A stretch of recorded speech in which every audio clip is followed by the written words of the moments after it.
Welcome to the Deep Dive, where we unpack complex information into clear, actionable insights for you. Today, we're embarking on a fascinating journey into the world of herbs, drawing deeply from Barbara Damrosch's invaluable book, The Garden Primer. And our mission today is really to cut through some of that dense gardening knowledge you might find out there. We want to give you a bit of a shortcut, to understanding how to successfully grow and use herbs.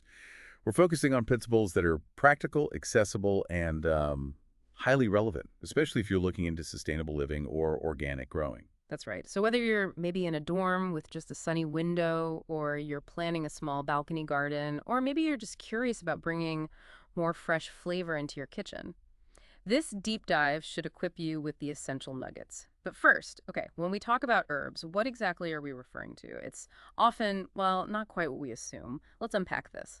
Yeah, it's so easy to get the wrong impression about herbs, isn't it? Especially if you've only seen those perfect formal garden pictures. The source makes it beautifully clear. Left to their own devices, herbs are truly the anarchists of the garden. It's a great phrase. Anarchists. Okay. They are incredibly assertive. They have this wild capacity to just quickly take over. We're talking things like oregano, sage, even chives.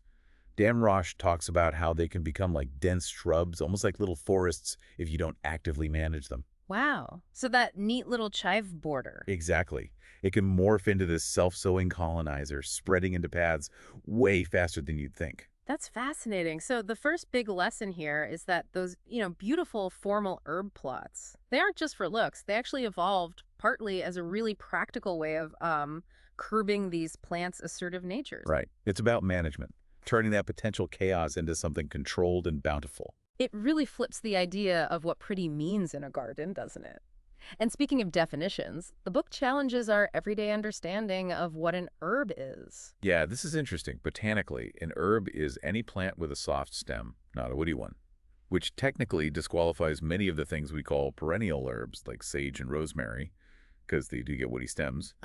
Okay. But historically, the term covered plants that were, well, powerful tools for colonial housewives, used for cooking, medicine, dyeing fabrics, even just sweetening rooms. That historical context really highlights their diverse power and practical use way beyond just flavor. Okay, here's where it gets really interesting and practical for us today. While some growers explore medicinal uses or grow for poporus, for most of us, the main reason is still fresh kitchen seasonings, right? Absolutely. And the key takeaway from the author's experience, using your herbs is one of the best ways to keep them the right size and potent. That's it. It's almost counterintuitive. We worry about overharvesting. Yeah. But Damrosch points out that underuse is often the enemy of a flavorful herb. The more you snip, the bushier they get, the healthier they are, and actually, the more flavorful they become. Compact herbs often pack more punch. So your scissors are basically your best friend for flavor. Pretty much. Yeah. A vital tool. And you certainly don't have to put all your herbs in one dedicated spot. As we said, they vary so much in growth habits. You've got annuals like dill and basil, perennials like sage and mint, biennials like parsley. Right. Many perennials are super hardy, but some, like rosemary and bay, really need winter protection if you're in a colder climate where the ground freezes solid. Okay. That flexibility means you can kind of weave them in anywhere. Exactly. Throughout the garden or even in your home. So let's dive into the different options the source outlines, starting with a classic, herbs in the vegetable garden. The author mentions tucking annuals in with her vegetables, especially the ones she uses a lot, like basil, parsley, dill, sometimes right in rows. Yeah, and if you chill your garden every year, the advice is to put perennial herbs, like that assertive sage, in a separate, defined area so you don't disturb their roots. Makes sense. But here's a really crucial practical tip. Yes. Keep your most frequently used herbs close to the house. The convenience factor. It's huge. You're just so much more likely to snip them if they're right there by the kitchen door. That definitely leads to a practical compromise, doesn't it? Like, maybe put the most used ones in pots right near the door. Exactly. Or have a smaller kitchen garden closer to the house with herbs and maybe some lettuce or compact tomatoes separate from a bigger veggie plot further away. Plus, growing annuals in the vegetable garden lets you do succession planting, which is great for herbs like dill, chervil, coriander that both, go to seed quickly in heat. Good point. Okay, what about aesthetics? Integrating them more visually, Yeah. that brings us to growing herbs with flowers. Oh yeah, many herbs are actually really ornamental. Think about dill's feathery yellow flowers, or mint's purple spikes, or borage, those amazing bursts of true blue. And the foliage, too, like the soft gray-green sage or that deep purple, dark opal basil. Low-growing herbs like thyme or the trailing rosemary make fantastic edging plants. Or you can tuck them into rock gardens or wall crevices. Especially those Mediterranean ones, right? They like that drier spot. Perfect match. I They think. appreciate that good drainage you often find in those situations. Okay, so what if you do want a dedicated herb garden? Planting is pretty straightforward, actually. If it's a border, you generally put tall herbs in back, medium ones in the middle, short ones, or maybe annual flowers for edging at the front.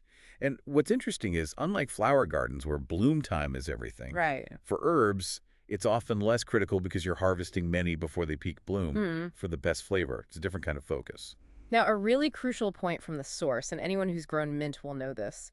Vigorous plants like mint need space or containment. Well, absolutely. Containment is key for mint. Grow it in a container, even an old bucket or a plastic tub with drainage holes sunk right into the ground works brilliantly. To stop those runners. Exactly. Stops them from taking over everything. Or if you have the space, just let it go wild in a drainage ditch or somewhere it can spread without causing trouble. Give it a job. Okay, site selection seems paramount. It really is. Most herbs need plenty of sun, though some, like chervil, parsley, mint, they'll handle part shade. But what they all absolutely need is good drainage. That's non-negotiable. Which is why raised beds are often recommended. Yes, they're a fantastic solution because they drain so well and, crucially, keep them away from big tree roots.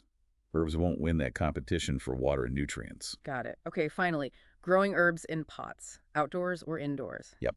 The author mentions always having herbs indoors in winter for fresh flavor, avoiding the need to dry or freeze everything. Pots are just so convenient, they're handy, they look great on a patio or terrace, easy access right there. Makes sense. But for indoor herbs, what's the key? Light. A really sunny window, we're talking 5 to 6 hours of direct sun minimum or a good grow light, is essential. Rosemary and bay actually do quite well indoors. Rosemary might even flower for you in winter. Really? Yeah. Basil, though, as much as we love it, it can struggle indoors. Pests, or just what the author calls indoor blues, the lower light, lower humidity, it often just fades. Practical tip for pots. Water. Soil in pots dries out fast, especially terracotta ones. Daily watering might be needed in hot weather. A trick for outdoor pots is sinking them into garden soil. It helps keep the roots cooler and reduces how often you need to water. Smart. And pests indoors, you mentioned those. Yeah, because conditions are tougher, less light, less humidity, no rain to wash things off. Plants are more susceptible. Mealybugs on rosemary, whiteflies on chives or basil, scale on bay. They're common. Yeah. But usually manageable with soapy water and just regularly washing the leaves. Keep an eye out. Okay, diligence is key there. Let's shift to growing tips and care practices. Once you have the right spot, are they generally easy? Mostly, yes. Most herbs aren't super fussy once established. While you hear that herbs like poor, dry soil, and yes, many Mediterranean types do tolerate drought and can lose flavor if too rich, the author actually grows hers in average fertility soil, aiming for a pH between 5.5 and 7.0. Slightly acidic to neutral is good for nutrient uptake. She adds organic matter, waters when needed. The main challenges are usually some herbs doing too well, those anarchists again, or maybe not surviving winter. Right, winter survival, that can be tricky. The source says winter drainage is critical. Absolutely critical. Wet feet in cold soil is often what kills them, not just the cold itself. Adding organic matter helps heavy soil drain better, and the author notes her stone and gravel paths help her beds drain year-round. Also, a mulch of evergreen boughs, like pine branches, is great. It protects without getting soggy and matted down like leaves might.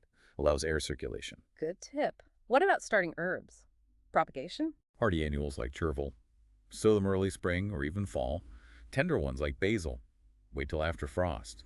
Many perennials, marjoram, oregano, chives. Thyme you can start from seed, probably indoors early to get a jump start. Or just divide existing plants. And tender perennials can get winter protection from cold frames or even simple plastic A-frame tents like little mini greenhouses. And bringing outdoor herbs inside for winter. Perennials usually handle it okay. Some, like tarragon and chives, actually benefit from a little artificial winter. A few weeks of cold nights outside before coming in helps break dormancy. But, really old woody plants might not be worth the hassle. They often don't thrive indoors. Better options might be taking fresh stem cuttings in late summer, layering branches, or just digging up little self-sown seedlings. Okay, once they are indoors. Plenty of light, consistent water, occasional feeding, maybe a balanced liquid feed like fish emulsion, and extra humidity helps keep the leaves nice and succulent. You can put the pots on a tray of pebbles with water in it. Just make sure the pot bottoms aren't sitting in the water. Misting isn't usually recommended, fungus risk, except maybe rosemary likes it. But regular washing in the sink is great for pests and keeping leaves clean. Got it. Okay, let's talk harvesting and preservation. The main goal is keeping those volatile oils potent. Right. That's the flavor and scent. Exactly. Those tiny aromatic compounds are delicate. And remember that great rule? The more you use them, the better the plant. It encourages more growth, more flavor. So don't be shy with the scissors. How about drying herbs? Okay, timing. Pick on a dry day, after dew evaporates, but just before the plant blooms. That's when oils are strongest. You can come back up to 2/3 usually. Hang them upside down in a paper bag out of sunlight, key for preserving oils, or lay them on screens with good airflow. Once they're crisp and crumbly, strip the leaves, store them in airtight jars away from light and heat. Immediately. Makes sense. What about oils and vinegars? For pretty vinegars, just pop fresh sprigs into white wine vinegar in a clear bottle. Looks lovely. For stronger flavor, you can gently warm herbs in the vinegar, maybe blend it, strain it, then add fresh sprigs back for looks if you want. Herb oils are similar, but be careful. Fresh sprigs floating in oil can sometimes mold. Blending and straining might be safer.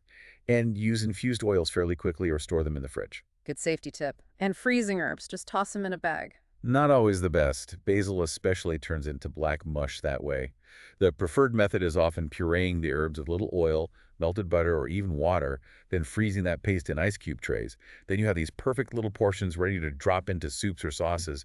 Great way to keep that fresh flavor. Brilliant. Okay, let's zoom in on a few specific herbs mentioned, highlighting their personalities. Good idea. First, basil. Tender annual, loves sun, rich soil, essential for pesto. Key tip: pinch off flowers to keep leaves coming. Best frozen in oil, right? Yep, that puree method works wonders for basil. Next, chives. Hardy perennial onion family. Those purple flowers. Edible. Great garnish. Oh, Best fresh, can be frozen. Definitely deadhead the flowers after they fade to stop them seeding everywhere. okay. Rosemary. Evergreen in warm places, potted up north, needs great drainage, full sun, very pungent. Best fresh, but dries well too. It does dry well. Those needle-like leaves hold up. Now, mint, the anarchist. Ah, Super vigorous, containment, pot sunk in the ground are your friend here. Prefers partial shade, moist soil, great for teas, desserts. got it. Parsley. Hardy biennial, likes cool weather. More than a garnish, good source of vitamins A, C, iron, and important for black swallowtail butterflies. Yes, host plant. Best used fresh, loses flavor when dried. And finally, tarragon. Hardy perennial, distinct licorice flavor. Critical tip: only buy French tarragon plants, not the flavorless Russian kind. Absolutely crucial distinction. Best fresh for salads, vinegars, classic sauces. Okay, great specifics. Now, beyond leaves and seeds, the book talks about edible flowers. That sounds fun. It really is. They add so much color and a festive feel to dishes. Just beautiful. But need to be careful, right? Definitely. Only use flowers from a garden that, hasn't been sprayed with pesticides or chemicals. And make sure kids understand not all flowers are edible, only specific ones. Pick them when they're just opening, full of nectar. Add them last minute, they're fragile. And many herb flowers taste like their leaves, sometimes even stronger. Wow, think of the possibilities. Borage for blue garnishes, maybe frozen in ice cubes. Yeah. Calendula petals for coloring rice. Poor man's saffron. Chive flowers for an oniony kick. Daylily petals sweet and crisp in salads. Nasturtiums with that peppery taste. It's a whole different palette to play with. Amazing. So wrapping this up, what does this all mean for you, the listener, the gardener, the curious learner? We've seen herbs can be these anarchists, but they're also incredibly versatile and rewarding if you use the right strategies for site, care, harvesting. They adapt pots, beds, windowsills. Yeah, whether you're growing for that quick snip into dinner or to attract pollinators or just for their beauty and scent, connecting with these plants gives you this tangible link to history, nature, even self-sufficiency. It feels like more than just cooking. It's about working with nature. Which leads to a final thought for you to consider. How might bringing even just a few of these resilient, flavorful plants into your daily life enrich your connection to your food, to the environment around you?